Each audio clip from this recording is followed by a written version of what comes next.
Baiklah, Assalamualaikum warahmatullahi wabarakatuh.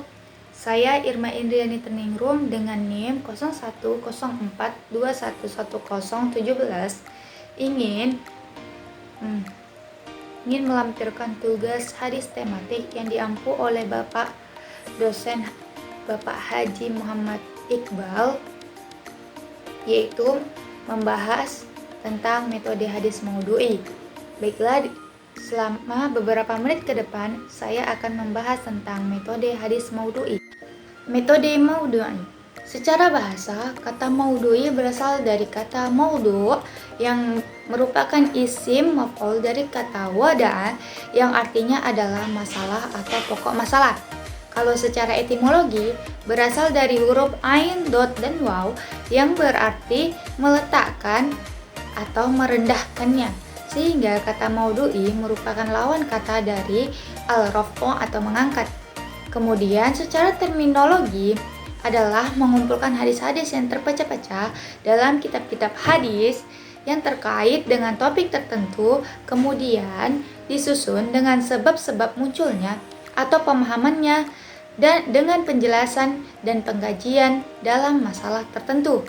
Kemudian pengertian hadis menurut para ahli. Mustafa Salim berkata, yang dimaksud maudhu'i adalah meletakkan sesuatu pada suatu tempat. Maka yang dimaksud metode maudhu'i itu adalah mengumpulkan ayat-ayat yang bertebaran dalam Al-Quran dan hadis-hadis yang bertebaran dalam kitab-kitab hadis yang terkait dengan topik tertentu, kemudian disusun sesuai dengan sebab-sebab munculnya dan pemahamannya dengan penjelasan, pengkajian, dan penafsiran dalam masalah tertentu tersebut. Kemudian masuk kita ke dalam ciri-ciri metode maudhu'i. Ciri-ciri metode maudhu'i yang pertama yaitu menghimpun hadis-hadis yang membicarakan suatu topik tertentu atau permasalahan yang tertentu. Kemudian yang kedua, memahami makna dari masing-masing hadis. Kemudian yang ketiga adalah memahami hadis secara komprehensif dengan menggunakan pendekatan tematik.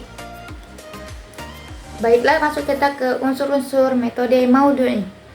Ada beberapa macam unsur metode maudhu'i. Yang pertama adalah menentukan topik atau judul yang akan dikaji. Yang kedua, mengumpulkan hadis-hadis yang terkait dengan topik yang telah ditentukan. Kemudian yang ketiga adalah melakukan persyaratan atau pengkajian tema.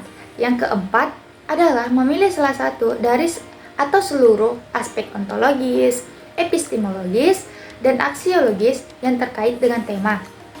Kemudian masuk kita ke dalam langkah-langkah pengkajian hadis dengan metode maudhu'i.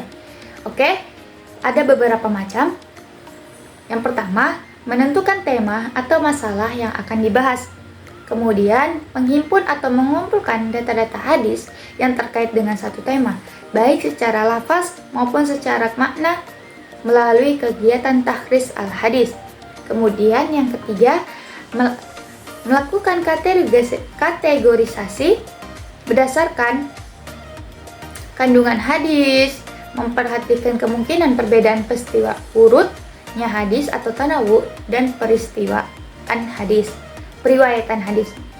Kemudian yang keempat adalah melakukan kegiatan iktibar dengan melengkapi seluruh sanad.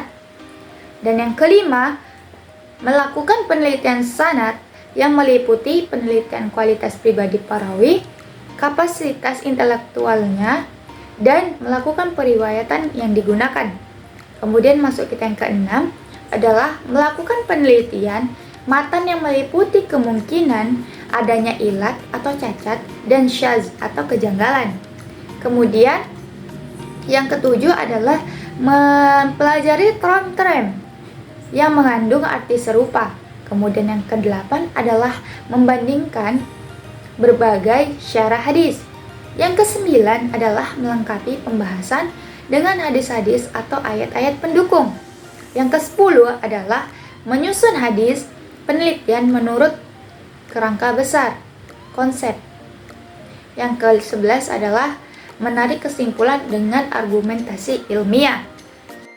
Baiklah, masuk kita ke dalam kelebihan metode hadis maudhu'i. Yang pertama adalah memberikan kejelasan makna dari hadis-hadis yang memiliki pembahasan yang umum.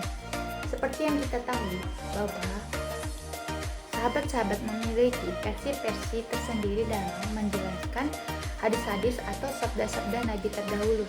Mereka menjelaskan dalam versi pendek ataupun versi detail. Jadi dengan menggunakan metode hadis maudhu'i kita akan mengetahui kejelasan makna secara khusus.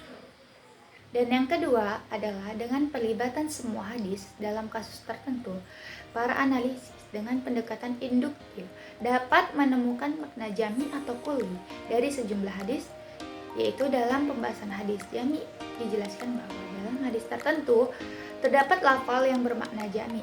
Lafal yang bernuansa jami dapat menjadi premis mayor dan dengan pendekatan deduktif dikembangkan kepada kasus-kasus yang berhubungan seperti yang terlihat pada hadis khamar. Kemudian membuat pemahaman yang menjadi utuh. Maksudnya adalah dengan ditetapkan judul-judul pembahasan yang akan dibahas, membuat pembahasan itu sempurna dan utuh. Maksudnya penampilan tema suatu masalah searah untuk tidak terpisah-pisah bisa menjadi tolak ukur untuk mengetahui pandangan-pandangan hadis tentang suatu masalah. Kekurangan hadis maudhu'i yaitu memenggal hadis. Maksudnya adalah metode ini mengambil satu kasus di dalam satu hadis atau lebih yang mengandung berbagai permasalahan, kemudian membatasi pembahasan hadis dengan adanya penetapan judul di dalam pemahaman hadis.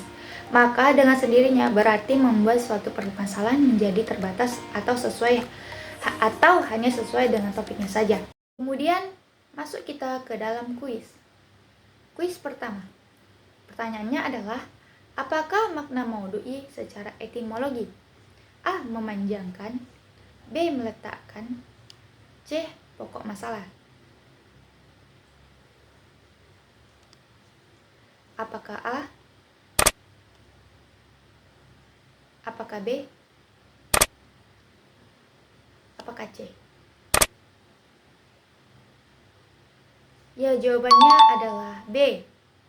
Kemudian masuk kita ke kuis kedua, yaitu pertanyaannya adalah, metode maudhu'i adalah metode persyaratan atau pengkajian hadis berdasarkan tema yang dipermasalahkan, baik menyangkut aspek ontologisnya maupun aspek epistemologis dan aksiologis saja, atau salah satu sub dari salah satu aspek-aspeknya.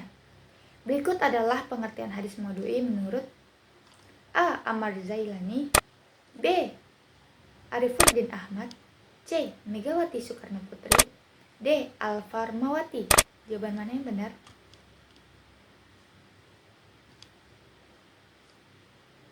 Ya, benar, jawabannya B. Arifuddin Ahmad. Kemudian masuk kita ke kuis ketiga, yaitu manakah kelebihan metode hadis maudhu'i dari pilihan berikut kecuali A. Sebagai penguatan sumber, B. Memberikan makna sempurna, C. Membuat pemahaman menjadi utuh, D. Memenggal hadis dan membatasinya.